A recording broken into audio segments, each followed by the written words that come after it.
Vasudevaya. Om Namo Bhagavate Vasudevaya.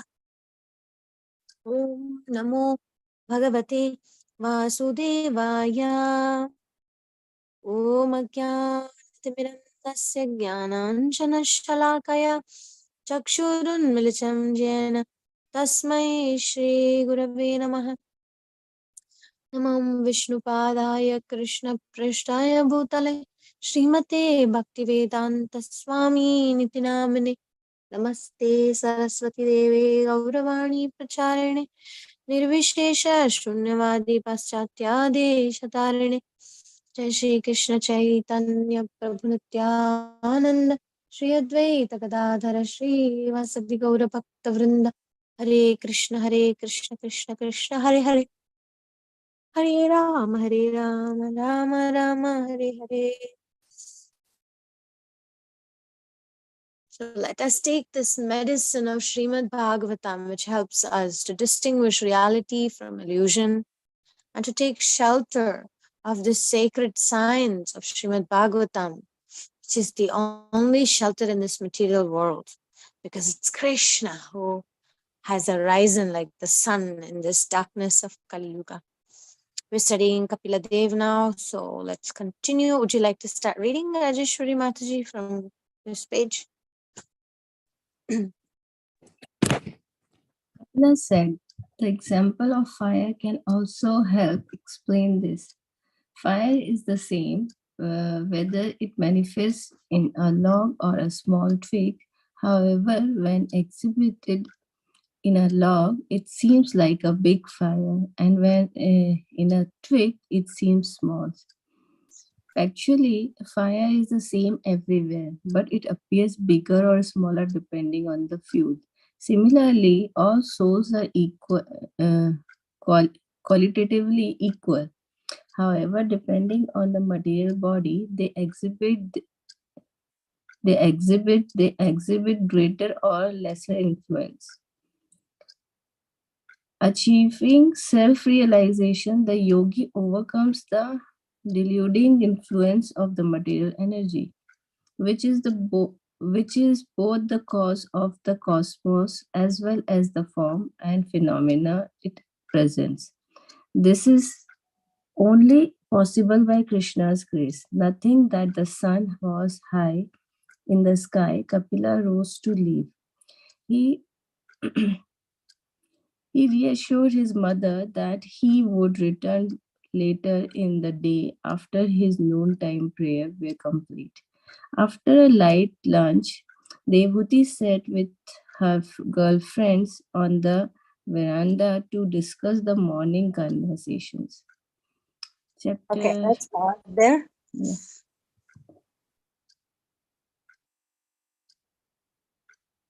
So this example, this analogy is again, fire is the same, just as the flame, right? Whether it's a small flame or a big flame.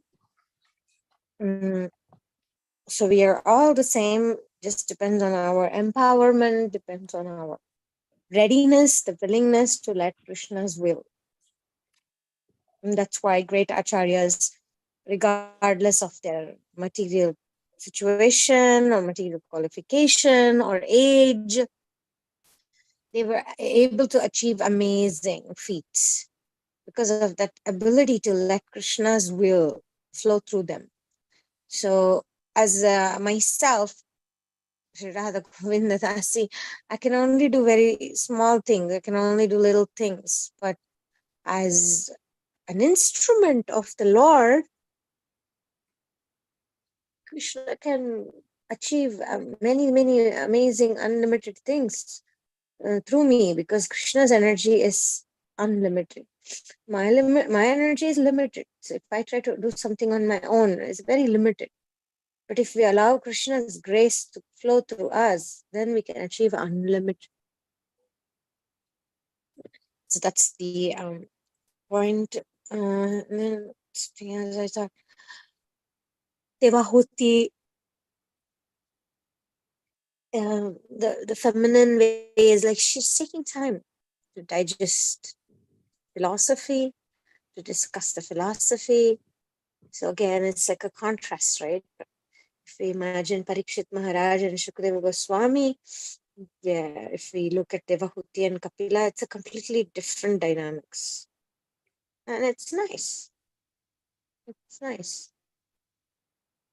We are all different. We have different needs. We have a different, like fire, right? We have different capacities. But for Krishna, he doesn't discriminate us depending on the capacity. He actually sees our intention. He is Bhavagrahi Janardhana. And in Ramayana, there is the example of that little squirrel who wanted to also participate in the building of the bridge for Lord Ram, right? And then when the squirrel was coming there and trying to do something, and then bigger monkeys are like, get out of the way, you're disturbing us. And Ram said, no, your service, whether it's Hanuman's, how much weight and what a big stone Hanuman could lift, or this little squirrel, whatever little speck it can carry, it's the same for Lord Ram. So Krishna doesn't look at our quantity of service. He actually looks at the qualities. He looks at our mood, the bhavagrahi janardana. So for him, what matters is the emotions and the devotion. And that's why he comes down from the spiritual world. Kshiravdi Shayana Hariye Ninage Bekaitenu Gokulada Benne Sakagalillave Almusara Kadale ನಾಟಕ ಏತಕ್ಕೆ ನಿನಗೆ Krishna. Krishna comes down from the spiritual world where he owns ocean of milk, ocean of yogurt, ocean of butter, but he comes down to Gokula to steal the butter of the gopis. So what is that butter? It's not actually the butter because he's the owner of the oceans of butter, but he comes to steal the butter in our heart, a churning that happens as a result of our devotion to Krishna. So he doesn't look at what service we're doing. He looks at how we are doing that service, with what mood and with what consciousness. Yeah. Okay. So let's start the next chapter. Anybody else is here, or is it me and you? Okay, we are Taruni, Radha, and Rajastali are also here. Any of you would like to continue reading? So far, Rajeshwari was reading. Rajeshwari Radhika. It's such a fulfilling name to call. Taruni Radha or Rasastali Mataji, if you like to, please continue the 29th chapter. I'm reading, okay? Krishna explains devotional service. Sorry, Mataji, you can carry on.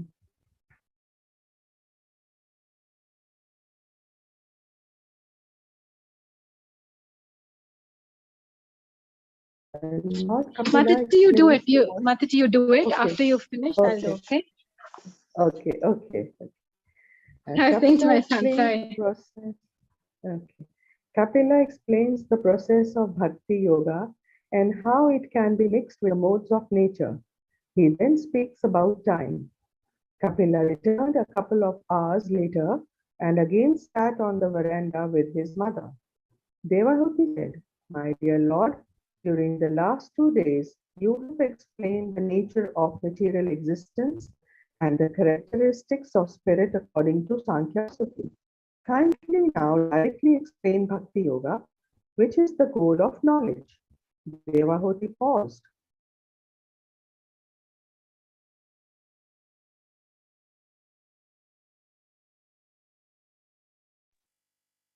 I think Mataji left the meeting. Something must have happened with her internet or something. Any of you likes to continue reading here? Yes, Devahuti? On. sorry. Internet is on. She's back? Not yet. Yes. Let me know if I should read or should we wait, Mataji, whatever you want. I can't hear, some voice is like breaking. Yeah, I also can't hear.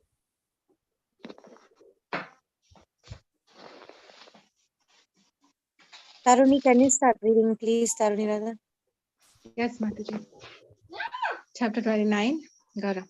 Chapter 29, Lord Kapila's Lord Kapila explains devotional service. Fantastic. Kapila explains the process of Bhakti Yoga and how it can be mixed with the modes of nature. He then speaks about time. Kapila returned a couple of hours later and again sat on the veranda with his mother. Devahuti said, "My dear Lord, during the last 2 days you have explained the nature of material existence and the characteristics of spirit according to Sankhya philosophy. Kindly now directly explain Bhakti Yoga, which is the goal of knowledge." Devahuti paused, absorbed in thought. Kapila could tell she had something more on her mind, so he waited. Taking a deep breath, she said, "Please also describe both, for my sake and for the benefit of people in general, the conditioned soul's continued journey in the cycle of birth and death towards the darkest regions of material existence." Wow. Compassion. Kapila looked at her quizzingly. Why would she want to hear such morbid talks?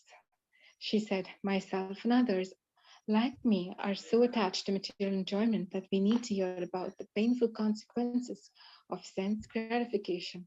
Devahuti thought of her brother-in-law Daksha. He was proud of being a pious man, but his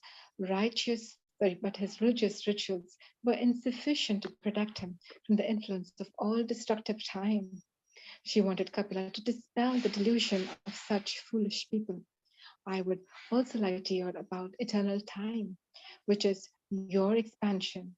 Many try to escape its destructive influence by performing pious works to attain higher material planets. As she looked up at Kapila, the afternoon sun bathed him in bright effulgence.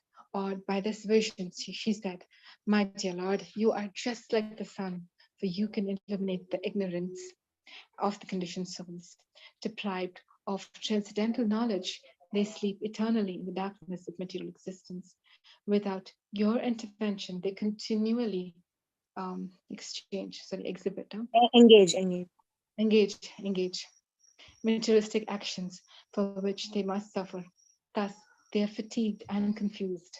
I really like that. They're so fatigued and confused. Try again the Ferris wheel program, right? Going up, coming down, circle and circle like that. And you're tired also, and it's also confusing because unless Krishna in the heart takes notice and then he sends the right people to intervene, right? There's no way you can even understand. Like today, I had this aha moment. I just wrote to you, right? Like, oh my God, that was so beautiful. Kapila smiled broadly, happy that his mother was concerned for others and not just for her own salvation. He too felt compassion for the conditioned souls.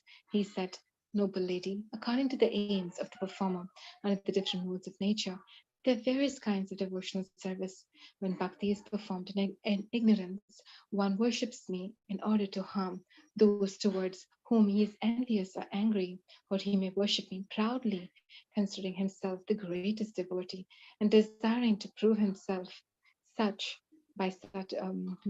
prove himself such by his practices.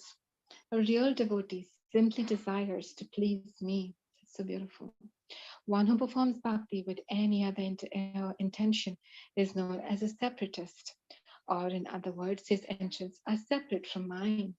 Indeed, he thinks the purpose of bhakti is to induce me to satisfy his desires.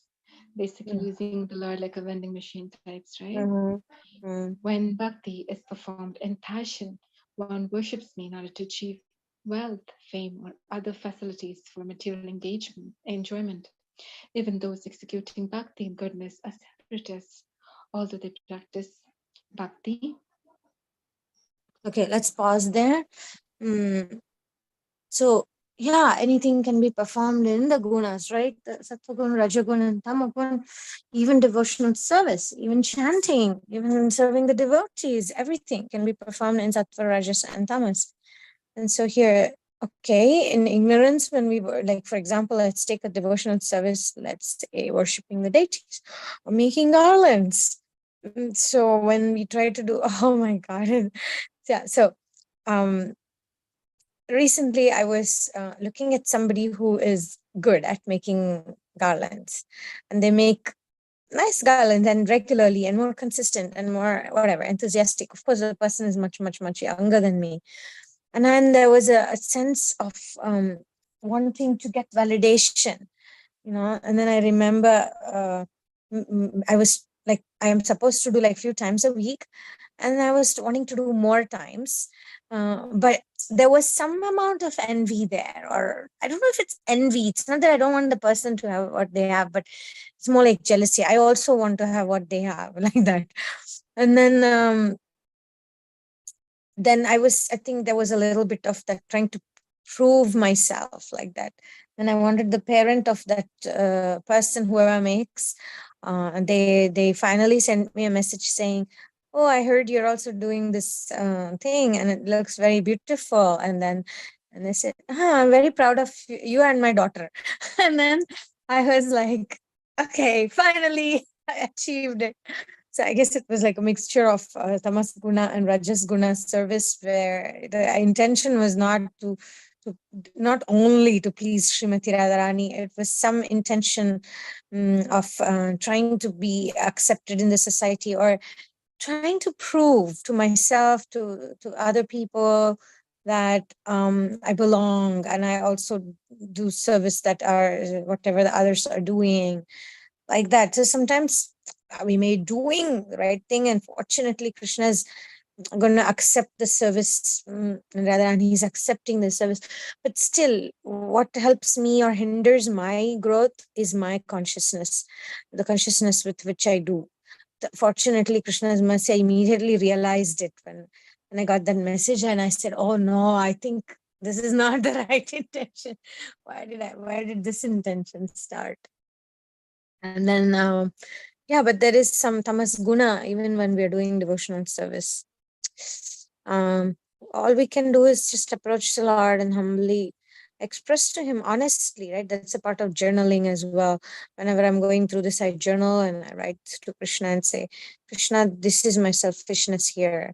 I am kind of happy that this devotee is going to leave because they're not going to do that service anymore, but it's not supposed to be the mood, right? It's supposed to be like I'm supposed to just be happy when somebody is doing service, because the truth is, actually, this person is an inspiration for me, because they do better service than me. It's an inspiration, and they've been doing for years.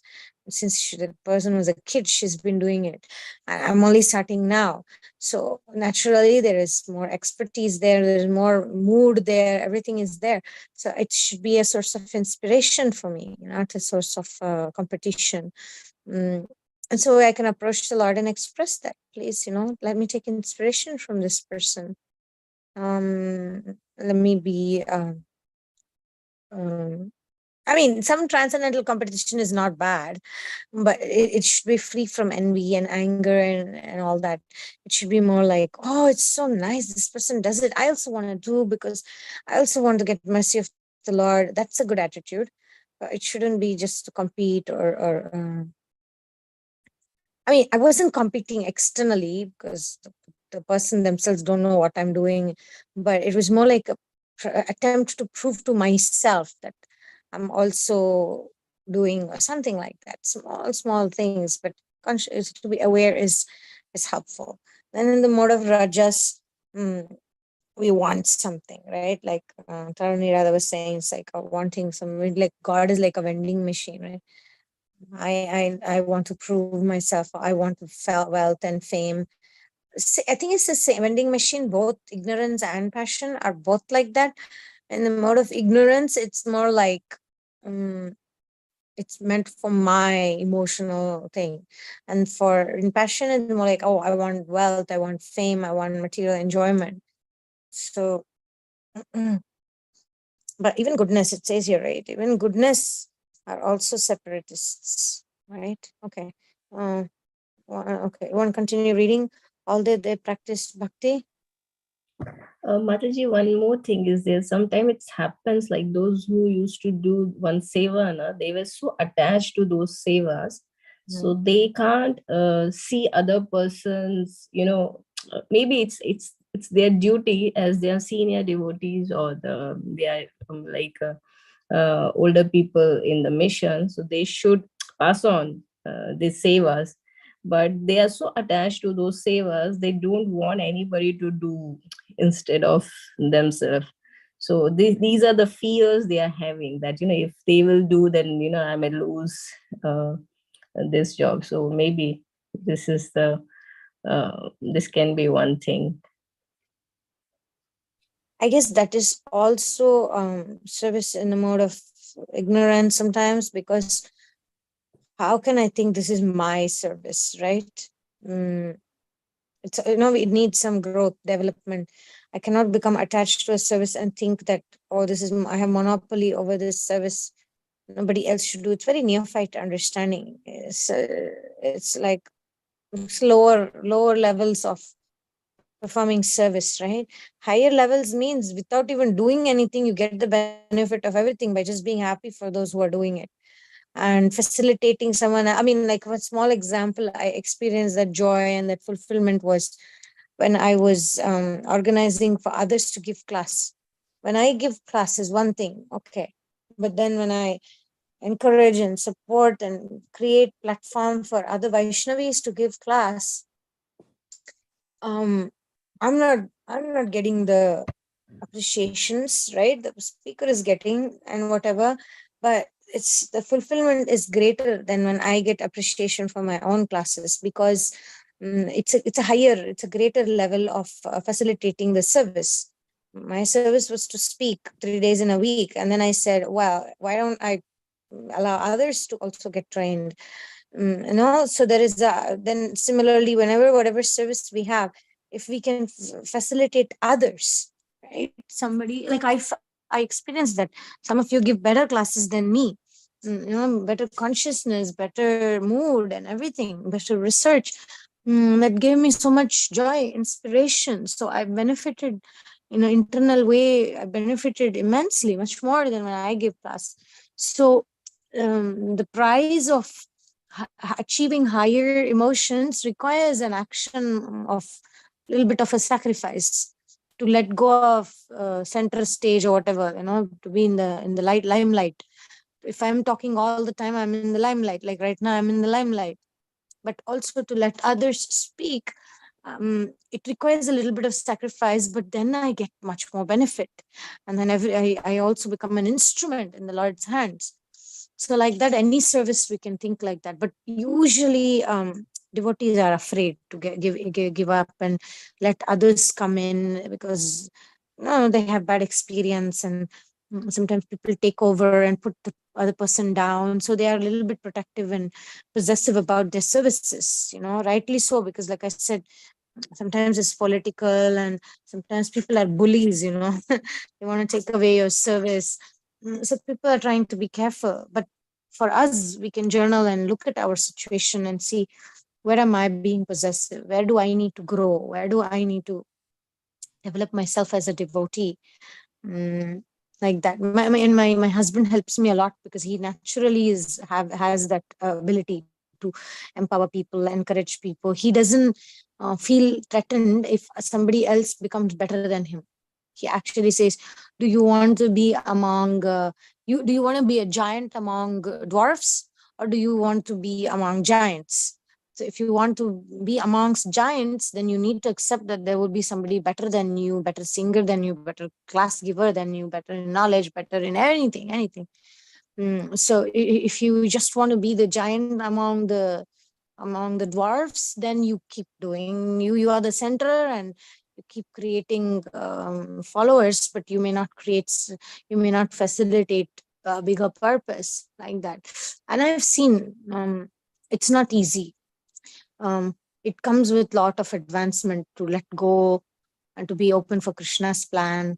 But when you do, you get bigger services. You get something more enjoyable and more fulfilling on a sattva level, more fulfilling and enjoyable. Not like rajasic enjoyment, but the fulfillment of seeing someone else grow. Oh, I can't explain that fulfillment. But it's not easy to perform devotional service in Shuddha Sattva. If you read the next lines, you get that It's not even goodness. It's not even our goal. Goodness is also not our goal.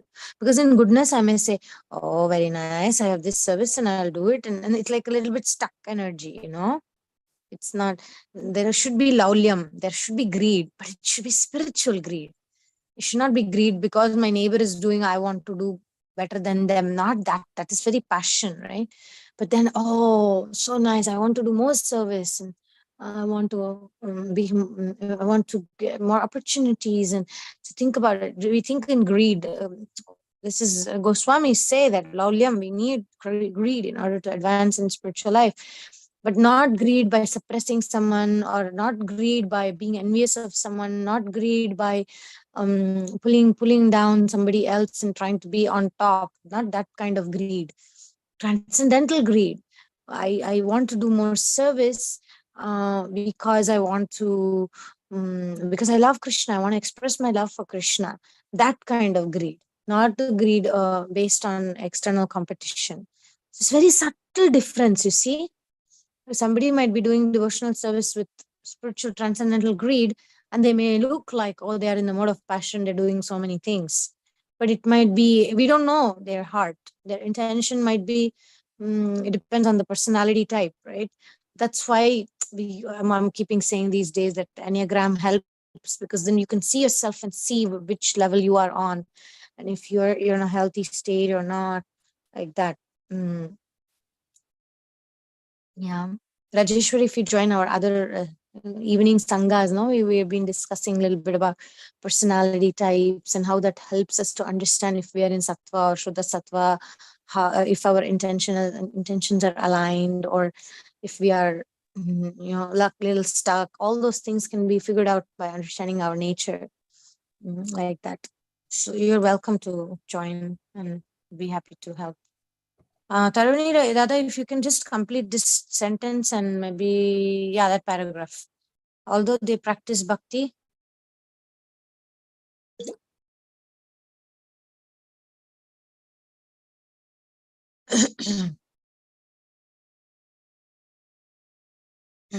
Okay, I can finish. Although they practice bhakti and execute their worldly duties as a sacrifice to me, their intention is to attain liberation from the cycle of birth and death. Yeah, so again, it's about the intention. We do our duties, we act according to our nature, we try to become the best version of ourselves, and then we aim at achieving Krishna Prema. What's the actual liberation from cycle of birth and death? It's Krishna Prema. And that's our goal. It's not sattva. Sattva guna is not our goal. Become free from anarthas is not our goal. Our goal is to become attached to Krishna so much that everything else takes a back seat. I had just one comment that I wanted to add, Mataji. Yeah. That discussing about that service, right? I had heard from some senior devotee that even to let another person to do the service is also a service, like that she had told. Like she said, she's like so used to like always reciprocating. When somebody does a service, she wants to do something back for them. Then she was feeling so uncomfortable to just accept service because of her physical health. She could not do anything more much. So at that time when people were doing, she was feeling so, so kind of like a guilty thing, like I'm not able to do anything for them. Then she realized by accepting their service, I'm doing a service. So in that, like, she, that consciousness just changed, and then she became more peaceful. And realized, oh wow, just to allow another person to do service is also a service. But then, as you said, it requires a lot of maturity to do that. And then some senior people, I see that sometimes they have real attachment to the lordships themselves. So somebody new comes, they feel like, protective of the Lord. But then sometimes subtly it could also be like, their own internal struggles, like how we discussed. We don't know, Yeah, we cannot make out, we right? don't know. Because there's something between them and the Lord. Only the Lord Yeah, can true. understand those feelings. We cannot understand it. Yeah, So true. Yeah, we cannot judge, we cannot say, because we may observe that, oh, they are not letting somebody do the service, we cannot judge and say it's because they have anarthas. We cannot say that because we do not know. Only Krishna knows their intention. Like you said beautifully, sometimes people are perfectionists or something. And so they are protective about Krishna and Radharani or something. And they say, no, I don't want this person to do because, they, they should have more level of experience. We can't just let anybody do it. Or somebody may be critical about classes because maybe they have their own reasons, right? We cannot say judge why somebody is having trouble letting others do their service, encourage others to do the service. But again, like I told you, my example, I feel so much like part of a bigger mission when I am. By the way, I do need assistance to organize this classes for Matajis, because again, my strength is not being too much on schedule and organizing. But I need help. If you want to help me, do contact me. And it's a teamwork. So I want to facilitate this like a regular thing that happens at least once a week.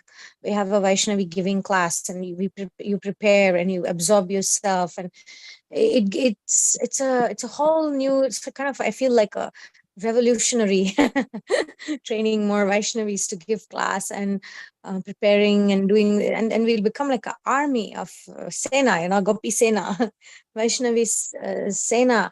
We become like empowered, qualified to give Krishna consciousness, to share our realizations in an articulate manner, to learn how to research, to how to absorb our minds, and at the same time share that realization. We are creating like a whole new like a culture. It's a culture of Vaishnavis giving classes, and whether it's easy for you or difficult for you, but we are creating a new culture here. So I feel part of a bigger plan, when we are surrendered and we want Krishna to use us as an instrument. Krishna is doing something bigger through us. By just me giving classes, that wasn't happening. But then when I started to encourage others to give classes, I started seeing deeper levels of realization. I started to feel more connection to Krishna in a deeper way, like that. So it's beautiful process of Krishna consciousness, to, like you said, giving and receiving, right? Giving and receiving. Mm. Dadati pratigrahnati. So letting others, sometimes it's letting others to do service to you also. Sometimes happens when I travel, I'm feeling bad, oh, this devotee is serving us, is cooking for us, but receiving that service is also a service. So yeah, there are different levels of accepting service. That's also a loving exchange, right? Yeah. Shanvidhi Preeti Lakshana. So beautiful, so beautiful. Thank you so much for joining this reading Sangha. It turns our hearts, and then we become aware of the important principles. And then when we go on with our day or end your day, we are thinking of what's important, right? We like, I'm starting my day, Rasastali is starting her day. Mm, so And we I'm are going to starting with the bed. conscious. And what? And I'm going to bed, I'm saying. Yeah, and Dharani Radha is winding up her day, but we are with the consciousness that what matters is my love for Krishna. Everything else is not so important. And then we either start the day right or we end the day right, but we end with the right thought, which is I belong to Krishna, and my devotion for Krishna is all that matters. And um, be grateful for all the services, all the Sangha that we have. um, and start right or end the day right, or start the day with the right consciousness, right? It's Grateful to Sri Govinda Mataji. ah Grateful to Sri Radha Govinda Mataji. I'm Yeah. grateful to all of you. It's a team effort. We come together and study Bhagavatam. It's it's a medicine we're all taking. Thank you so much. Thank you. We'll see you tomorrow. Hare Krishna. Hare Krishna. Wish you a fantastic Krishna Bhagavatam consciousness. ki jai. Jai, Srila Prabhupada Jai. ki jai. Jai, Gaura Radha Bhakta Radha. Vrinda ki jai. Jai. Maybe we should call Radha Shakti is our name of our, Sangha for Vaishnavis. I was thinking also Vaishnavi Sena, like a army Yeah, of Radha Shakti is Vaishnavi. more nice. Radha Radha Shakti. Shakti. Yeah, it's Radha Shakti. Radharani's name, right? Yeah, Radharani's it is. It is. It's perfect. We are all Radha Shakti. Radha Shakti Sena. Okay. Riva. Hare Hare Krishna. Hare Krishna.